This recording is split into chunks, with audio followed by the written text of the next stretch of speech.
এ আমার মহান রব্বুল আলামিন, যদি মৃত্যুই দান করো তাহলে রমজান মাসেই দিও। আজকে প্রথম রোজা, আর এই রোজাটাই আমি রাখতে পারলাম না। রমজান মাস চলছে, মানুষ নিজের গুনাহ মাফ করার জন্য কেউ নামাজ পড়ছে, কেউ কুরআন পড়ছে। অন্যদিকে টিকটকাররা বউ নিয়ে হালাল উপায়ে বউ ব্যবসা করছে। আজকে প্রথম রোজা, আর এই রোজাটাই আমি রাখতে পারলাম না। কারণ আমার বউ হঠাৎ করে অনেক অসুস্থ হয়ে পড়ছে।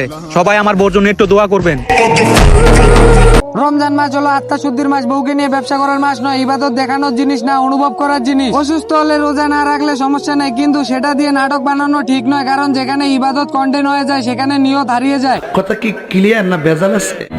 রমজান আমাদের পরিবর্তন করার জন্য আসে, বউরে নিয়ে ব্যবসা করার জন্য না। ঠিক বলেছো। Hey guys, welcome back to my another video. ভিডিওর টাইটেল এবং থাম্বনেল দেখে বুঝে গেছো যে ভিডিওটা কি নিয়ে হতে যাচ্ছে। তো বেশি কথা নয়, ভিডিওটা শুরু করা যাক। এ আমার মহান রব্বুল আলামিন, যদি মৃত্যুই দান করো তাহলে রমজান মাসেই দিও। আর কিছুই চাই না আমি তোমার কাছে। গাইস, বেডি ইমরান ঐশীর পেটে হাত দিয়ে কি বুঝাইতে চাইলো?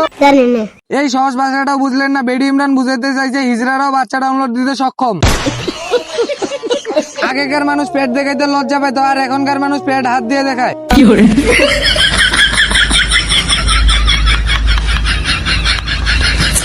বেডি ইমরান তুই কি ভুলে গেছিস? তো সেই বলা কথাগুলা বউকে কোনোদিনও মিডিয়ার মধ্যে আনবি না। তাহলে আপনি বউ বিজনেস করবেন না? না ভাই, এটা কখনো করবো না। আমার বিয়ে হবে এটা আমি জানাবো আপনাদেরকে, কারণ আপনারা বড় ভাই আছেন, আপনারা অবশ্যই দাওয়াত পাবে। লাইলা আপা। দেখাবো না। এখন তো দেখতেছি পুরো উল্টো চিত্র, বউয়ের পাশাপাশি বাচ্চারও মিডিয়ার মধ্যে আনতাছস। আপনি তো সেল সেলায় বেচতে যাবেন।